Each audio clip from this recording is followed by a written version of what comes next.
Hey guys, Rio Raj நடித்த Joe படத்தோடைய logic mistakes தான் நாம் இந்த வீடியோவில் பார்க்க போகிறோம். இந்த வீடியோவில் ஸ்பாய்லர்ஸ் இருக்கும். ஸோ படத்தை பார்த்தவங்க இந்த வீடியோவை பாருங்கள். தேட்டரில் படம் பார்க்க மிஸ் பண்ணியிருந்தீங்க அப்படின்னா இப்போ டிஸ்னி ஹாட்ஸ்டார் ஓடிடியில் அவைலபிளாக இருக்குது, செக் பண்ணி பாருங்கள். ஹீரோ செகண்ட் ஹாஃபில் காலேஜுக்கு வந்திருப்பாரு. காலேஜோடைய பொறுப்பு உன்னுடைய பொறுப்பு தான் அப்படின்னு பொண்ணோட அப்பா ஹீரோ கிட்ட சொல்லிட்டு போயிருப்பாரு. ஹீரோ அந்த காலேஜில் கிளாஸ் எடுக்க மாட்டார். காலேஜை சுற்றி சுற்றி ஹீரோயினுக்கு என்ன பிரச்சனைன்னு சொல்லி சுற்றுவாரே தவிர காலேஜ் எப்படி போகுது, காலேஜ் எப்படி மெயின்டைன் பண்ணுறாங்க அப்படின்னு எந்த ஒரு டீட்டெயிலையும் செக் பண்ணியிருக்க மாட்டார். பாவம், அவருக்கு ஒரு ஆஃபீஸ் ரூம் கூட இருக்காது. ஹீரோக்கு பிரச்சனையே காலேஜில் படித்த லவ் பண்ண பொண்ணுனால தான் வந்திருக்கும். திருப்பி அவரை செகண்ட் ஹாஃபில் காலேஜில் கொண்டு போய் விட்டால் அவர் எப்படி பாஸ்ட் லைஃப்பை மறக்க முடியும்? ஹீரோவுக்கும் ஹீரோயினுக்கும் அரேஞ்ச்டு மேரேஜ் தான் பண்ணியிருப்பாங்க படத்தில். அப்போ காலேஜில் வேலை பார்க்குறவங்களும் மேரேஜுக்கு வந்திருப்பாங்க. ஆனால் செகண்ட் ஹாஃபில் ரியோ வந்து காலேஜில் போகும்போது இவர் யார் அப்படிங்கிறத வச்சு காமெடியாக எடுத்து வச்சுருப்பாங்க படத்தோடைய டீம். ஹீரோ வந்து ரகடு பாயாக காட்டியிருப்பாங்க. அது ரியோ ராஜுக்கு செட்டே ஆகலைன்னு தான் சொல்லணும். சும்மா அப்பப்போ ஷர்ட் காலரை தூக்கி விடுறாரு, அப்புறம் அவரே அந்த காலரை வந்து மடக்கி விட்டுக்கிறாரு. கேட்டால் ஸ்கூல் காலேஜ் டேஸில் வந்து ரகடு பாயாக இருக்கிற மாதிரி காமிச்சிருப்பாங்க. இது மட்டும் போதுமா ரகட் பாய் கேரக்டருக்கு? ஆடியன்ஸ் மத்தியில் ஒரு கொஸ்டினாவே இருக்குது. ஹீரோவுடைய அம்மா அப்பா சீன் வந்து படத்தில் எங்கேயுமே சென்டிமெண்ட் சீனாக ஒட்டவே இல்லைன்னு தான் சொல்லணும். மகன் வந்து ஹாஸ்பிட்டலில் இருக்கும்போது அம்மா வீட்டில் இருக்கிற மாதிரி காமிச்சிருக்கிறாங்க. எந்த அம்மாவாவது மகன் ஹாஸ்பிட்டலில் இருக்கும்போது, அதுவும் சூசைட் அட்டன் பண்ணி இருக்கும்போது அம்மா வீட்டில் உட்காந்துருப்பாங்களான்னு தெரியல. செகண்ட் ஹாஃபில் கோச்சாக ஒருத்தர் நடிச்சிருப்பார். அவர் சிகரெட் அடிக்கிற பழக்கத்தை நான் கொஞ்சம் கொஞ்சமாக நிப்பாட்டிட்டு வரேன் அப்படின்னு சொல்லியிருப்பார் நம்ம ஹீரோ கிட்ட.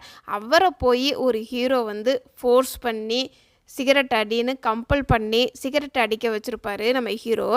ரியோ வந்து ஹீரோவாக ப்ளே பண்ணுறாரா இல்லை வில்லனாக ப்ளே பண்ணுறாரா அப்படிங்கிறதே ஆடியன்ஸுக்கு டவுட் வருது. காலேஜ் சீன் வந்து 2010 தான் ஆரம்பிக்கும். அப்போ ரியோ கூட இருக்கிற ஃப்ரெண்ட்ஸ் எல்லாருமே வந்து 3 படத்துல இருந்து போனி போ பாட்டை பாடிட்டுருப்பாங்க.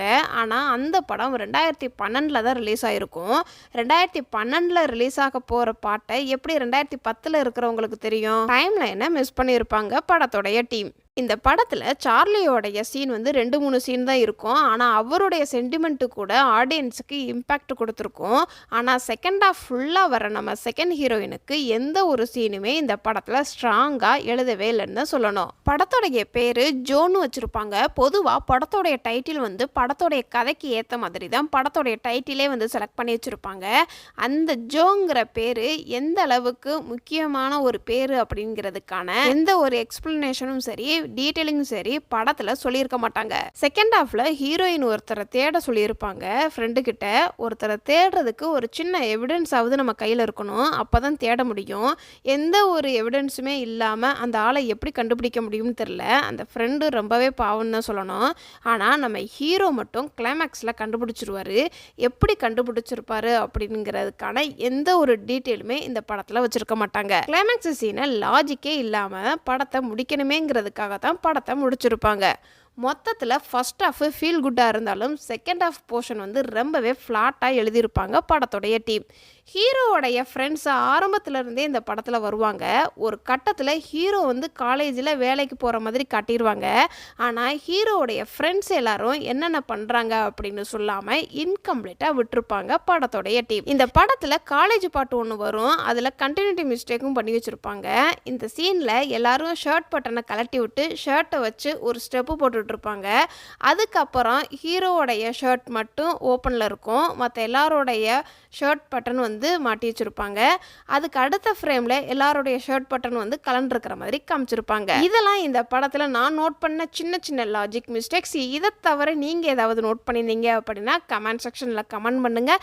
இந்த மாதிரி வீடியோ நீங்கள் இன்னும் தெரிஞ்சுக்கணும் அப்படின்னா நம்மளுடைய சேனலை மறக்காமல் சப்ஸ்கிரைப் பண்ணி பெல் ஐக்கானையும் கிளிக் பண்ணுங்கள். Tata, bye bye.